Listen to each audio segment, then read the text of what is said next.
Salam dəyərli, deməli, şagirdlər, xoş gördük sizləri. Bugün sizlərə Azərbaycan dilindən işlək və müştək olmayan sözlər haqqında danışacağım. Lexika bölməsinə aid olan. Deməli, işlək sözlər dedik ki, mənası hamı tərəfindən anlaşılan, başa düşülən, nitqdə fəal işlədilən sözlərdir ki, bunlar ümüşlək sözlər adlanırlar. Buraya biz misal olaraq torpaq sözünü, su sözünü, vətən sözünü, pəncərə sözünü aid edə bilərik. Bir də var ki, dilimizdə hamı tərəfindən istifadə olunmayan, anlaşılmayan sözlər, bunlar da ümüşlək olmayan sözlər adlanır. Ümüşlək olmayan sözlərə demək ki, dostlar, aiddir, terminlər aiddir, dialekt sözlər aiddir, daha sonra yeni sözlər aiddir, bir də köhnəlmiş sözlər aiddir ki, bunların mənaları hamı tərəfindən başa düşülmür. İlk öncə gəlin terminlər haqqında biz danışsaq, terminlər haqqında dostlar biz nə deyə bilərik? Demək ki, bilirik ki, terminlər nələrdir? Biz terminləri üslubiyyat bölməsində də geniş keçmişik. Deməli, terminlər müxtəlif elm sahələrinə, ixtisas və peşəyə aid olan sözlərdir. Və terminlərin çoxu hansı mənşəlidir? Alınma mənşəlidir. Yəni, daha çox üstünlük alınma terminləridir. Daha sonra təbii ki, milli terminlərimiz də var. Belə ki, terminlərin deməli, aid olduqları sahələr humanitar elm sahələri, bir də texniki təbiət elmləri sahələrinə aid olan terminlərimiz var. Dilimizdə əsas olaraq nəyi yadda saxlayın? Elə sözlərimiz var ki, ümumiyyətlə terminin hansı xüsusiyyətləri var? Gəlin onu yadımıza salaq. Terminlərin homonimliyi, sinonimliyi, antonimliyi, çoxmənalılığı olmur. Yadda saxlayın. Və terminlər deyirik ki, dildə hazır şəkildə mövcud olur. Belə ki, dedik, əsasən ayrı-ayrı elm sahələrinə aid olur, yığcam olurlar. Burada biz terminlərdə daha çox düsturlardan, qrafik vasitələrdən, yəni qısa şərhlərdən istifadə olunur. Eləcə də mürəkkəb sözlərdən və modallıq bildirən söz və birləşmələrdən istifadə edilir terminlərdə. Yəni, elmi üsluba aid olan xüsusiyyətdir bu.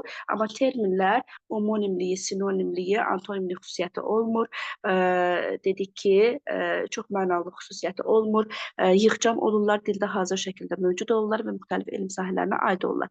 Daha sonra dilimizdə elə sözlərimiz var ki, həm termin, həm də ümüşlək söz kimi işlənilir. Bir dənə haşiyə çıxmış uşaqlar. Bayaq mən dedim ki, terminlər dedik ki, deməli, mürəkkəb sözlər, modallıq bildirən söz və birləşmələr, bunlar elmi üsluba aid olan xüsusiyyətlərdir.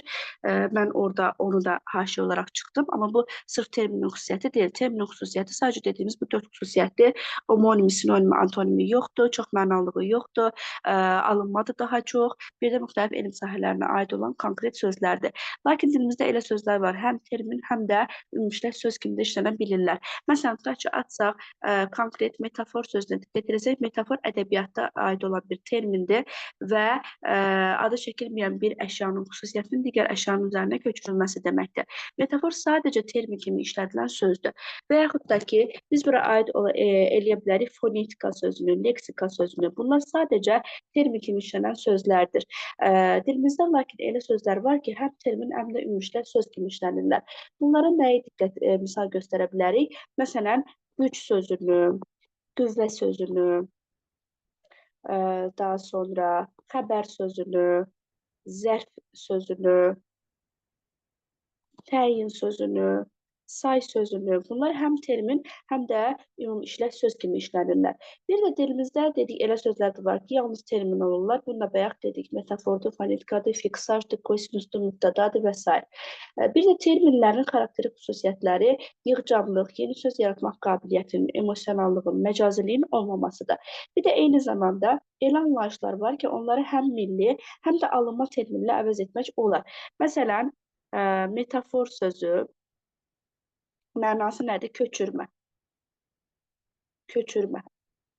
Bax, bu ədəbiyyatda olan köçürmə anlayışını həm bu alınma termin metaforundan izah edə bilərik.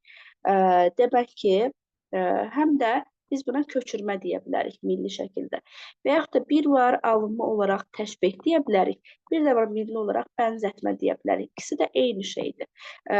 Və zaten təşbehdə bənzətmə deməkdir ki, bəzən elə anlayışlar var ki, dedik, həm milli, həm də alınma terminlə ifadə etmək mümkündür. Bu qədər terminlər haqqında. Keçdik dialekt sözlərimizə. Dialekt sözlər bir yadda saxlayırıq ki, yalnız müəyyən bölgəyə, əraziyə aid olan sözlərə dialekt sözlər deyilir, dostlar. Və dialektləri öyrənən elmə də dialektologiya deyilir. Dialekt sözlərin ədəbi dildə qarşılıqları olur və dialekt və şivə anlayışları var ki, bunlar da bir-birindən tamamilə fərqlənirlər. Dialekt daha geniş ərazini deməli əhatə edir. Daha geniş ərazini əhatə edir. Şivə isə dialektdən fərqli olaraq əraziyə daxil olan məhdud bölgəni əhatə edir. Əraziyə daxil olan məhdud bölgə. Bu artıq şivədir. Məsələn, dostlar, misal olaraq nəyi göstərə bilərik?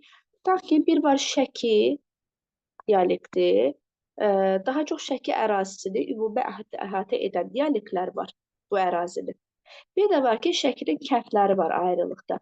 Hər kəndin Göynük kəndi, Dəhnə kəndi, yəni fərqli-fərqli kəndləri var. Bu kəndlərin hər birinin özünə məxsus şivələri var. Sırf müəyyən əraziyə deməli şivə, müəyyən əraziyə mənsub, müəyyən ərazinin içindən məhdud bölgələri əhatə edirsə bu şivədir. Amma bu ərazini bütöv şəkildə, geniş şəkildə əhatə edən dialektdirsə, bu artıq dialekt adlanır. Bunu bu şəkildə yadınızda saxlayın. Məsələn, bunlara biz misal olaraq doqqaz, nə deməkdir ədəbi dildə, küçə deməkdir, əppək, çörək deməkdir, digər, alaçıq deməkdir, marş, lobya deməkdir. Bunları misal olaraq göstərmək olar. Qalanlarını da Mehriban Azərbaycan dili kitabının deməli dialektizm bölməsindən baxıb, öyrənə və təkrarlaya bilərsiniz. Keçək köhnəlmiş sözlərə.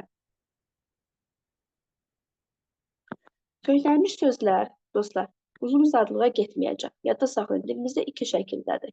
Biri var tarixizmlər. Bir də var arxaizmlər. Dostlar, bilirik ki, dilin lüğət tərkibindəki bəzi sözlər zaman keçdikcə unudulurlar və ümmüşləklik xüsusiyyətini itirirlər. Və belə sözlərə biz köhnəlmiş sözlər deyirik, ümmüşləklik xüsusiyyətini itirən sözlərə. Və köhnəlmiş sözlər dedik ki, tarixizm və arxaizm olaraq üç yerə ayrılır. Ümumiyyətlə, tarixizmlər nələrdir? Tarixizmlər sırf keçmiş həyat və məişət tərzi ilə bağlı olan, dildən çıxmış, köhnəlmiş sözlərə, belə ki, sırf həmin dövrü canlandırmaq üçün işlənən sözlərə tarixizmlər deyilir. Tarixizmlər dedik ki, tarixizmlər bir dəfə təkrarlayıram, keçmiş həyat və məişət tərzi ilə bağlı, dildən çıxan, həmin dövrü canlandırmaq üçün sadəcə işlədilən sözlərə tarixizmlər deyirik. Biz buraya misal olaraq misal göstərə bilərik nələri? Deməli, dinardır, mülkədar, darğa, qlava, kətxuda, çuxa, abbası, batman kimi sözləri misal göstərə bilərik. Arxaizmlər isə dostlar, yadda saxlayın ki, tarixizmlərdən fərqli olaraq söz özü dildən çıxsa da onun əvəzinə həmin mənanı ifadə edən yeni söz əmələ gəlir. Bunlara biz artıq arxaizmlər deyirik. Məsələn, İraq sözü. Bu söz artıq bizdən çıxıb da, indi bunu əvəz eləyən uzaq sözü gəlibdir bizə. Demək ki, bunlar arxaizmdir. Və yaxud da ki, düş sözü. Artıq bizdə arxaizm kimi dildən çıxıbdır, indi bunu ifadə edən yuxu sözü yaranıbdır bizdə. Və yaxud da ki, altun sözü. Köhnəlibdir, onun yerinə qızıl məşhur olaraq işlədilir. Daha sonra cəz sözü. Köhnəlibdir, onun yerinə dəfə sözü işlədilir. Daha sonra güz sözü. Artıq köhnəlib işlənmir, o yerinə payız işlənir.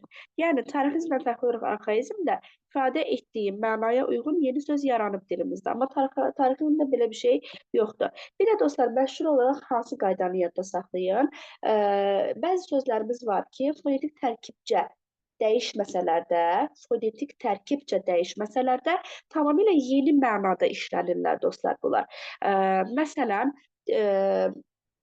bir sözün həm arxaik, həm də müasir mənası var. Məsələn, arı sözü fonetik tərkibcə dəyişməyib. Əvvəllər köhnəlmiş məna olaraq təmiz mənası bildiribdir. Amma indi bu şəkildə, eyni bu şəkildə yazılan başqa bir mənada da işlənir dilimizdə. Həşərat, məsələn. Və yaxud da ki, ağac sözü. Arxaizm olaraq, deməli, məsafə vahidi kimi işlənib dilimizdə. İndi fonetik tərkibi dəyişməyib ağac. Bizdə bu ağac sözü eyni ilə qalıb, məna olaraq artıq bitki mənasını ifadə edir. Oldu mu? Və yaxud da ki, gümrah sözü.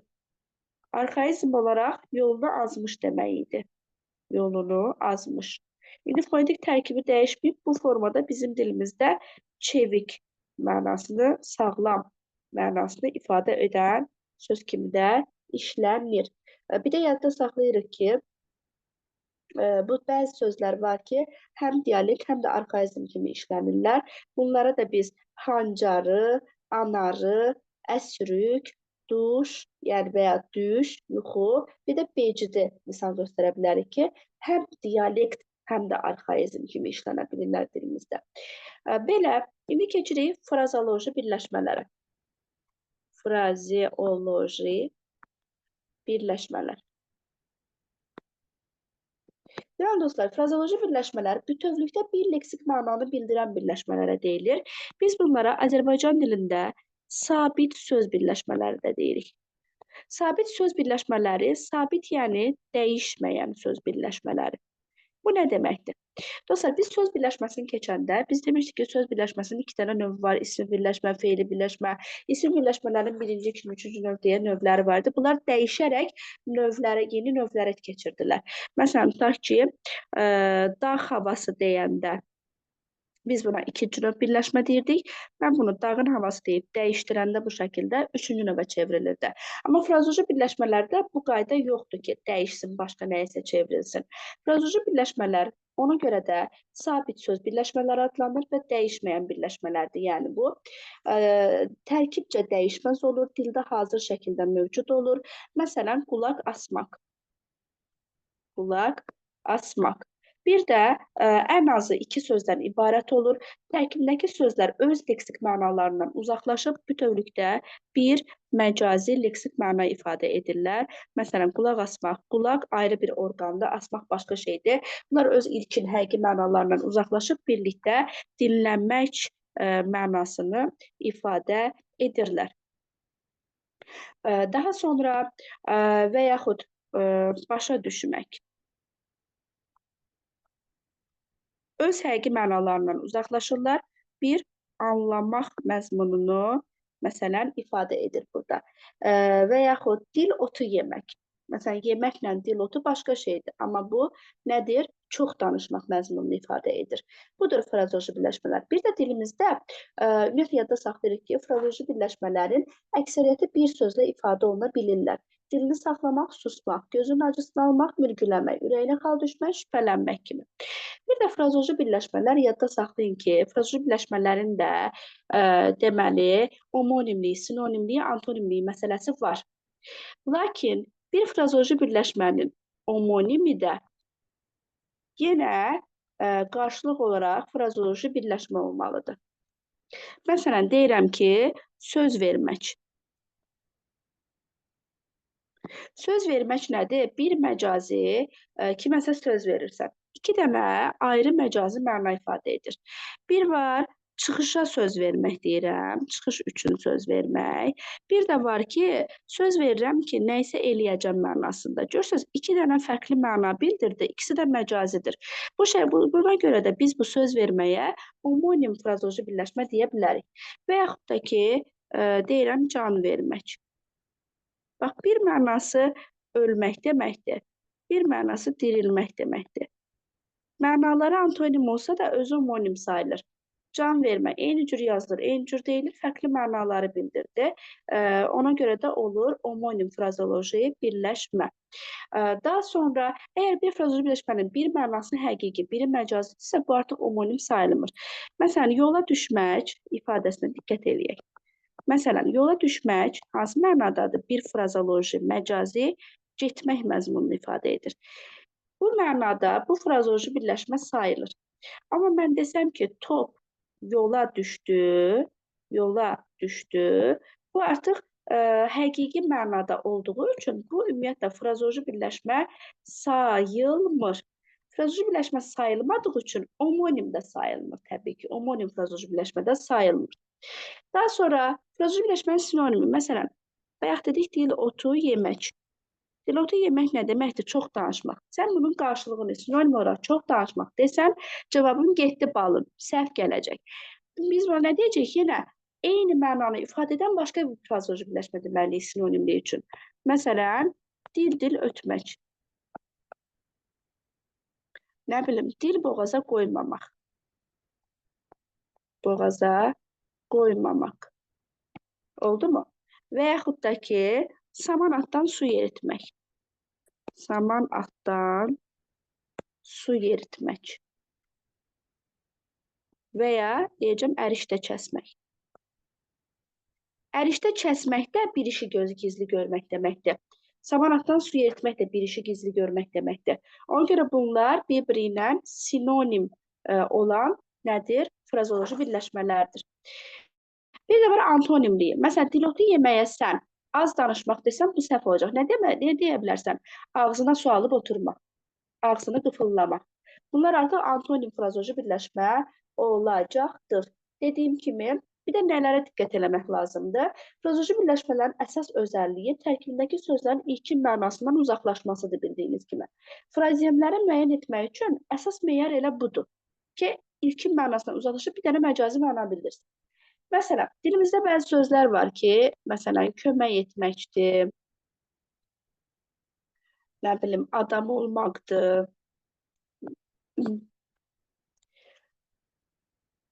yaza bilmək kimi sözlərdir, yaza bilmək, dərk etmək. Baxın, bu və buna bənzər nümunələr frazeoloji birləşmə sayılmırlar. Çünki niyə? Həqiqi mənada işlənmiş mürəkkəb feillərdir bunlar. Yəni, bir insan adam olması. Yəni, görürsünüz, bu sözlər öz həqiqi mənalarından uzaqlaşmırlar. Ona görə bunlar frazem sayılmırlar. Çünki belə nümunələrdə sözlər dediyi ilkin mənalarını saxlayırlar, frazemlərdə isə sözlər ilkin mənalarından uzaqlaşırlar. Bir də nəyi yadda saxlayın, dostlar? Olmaq, etmək, bir də bilmək feilləri frazeoloji birləşmənin tərkibində əsasən işlənmirlər. Lakin bəzi məqamlarda işlənməsi mümkündür. Bunun üçün bunu müəyyən eləməkdən ötürü sözün tərkib hissəsinə baxmaq lazımdır. Əgər sözlər deməli qeyd 1-də, bayaq dediyim birinci fikirdə olduğu kimi ilkin mənalarından uzaqlaşıbdırlarsa, biz buna frazeoloji birləşmə deyə bilərik.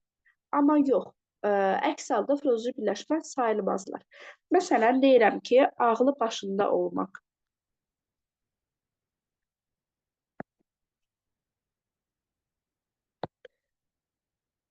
Sonra ağ olmaq və yaxud can üstə olmaq və yaxud dili gödək olmaq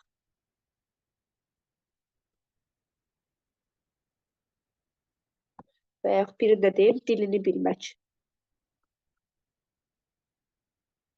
Baxın, bu ifadələrdə yadda saxlayın. Bu cümlələr frazeoloji birləşməyə aid ola bilərlər. Niyə? Çünki bunlarda məcazilik var artıq. Ağlı başında olmaq, ağ olmaq, kimsə üzrə ağ olmaq məsələn. Can üstə olmaq, yəni ölmək, üzr olmaq. Dili gödək olmaq, yəni kimsə yanında artıq bir söz deyə bilmək, dili qısalıq. Dilini bilməkdə, məsələn, mən bu insan dilini bilirəm deyirəm. Burada əgər məcazilik bildirirsə cümlədə frazeoloji birləşmə sayıla bilər. Yəni, bir var, onun Azərbaycan dilində danışdığı mənada dilini bilirəm, bu artıq frazeoloji birləşmə deyil. Amma məsələn, desəm ki, xarakter barədə, məsələn, onun dilini deyirik, lalın dilindən anası anlayar, dilini bilər mənasında. Burada artıq məcazilik olduğu üçün frazeoloji birləşmə sayılır, dəyərli dostlar. Bu qədər dərsimiz haqqında. İnşallah gələn dərsimizdə isim bölməsində görüşənə qədər hələlik sağ olun.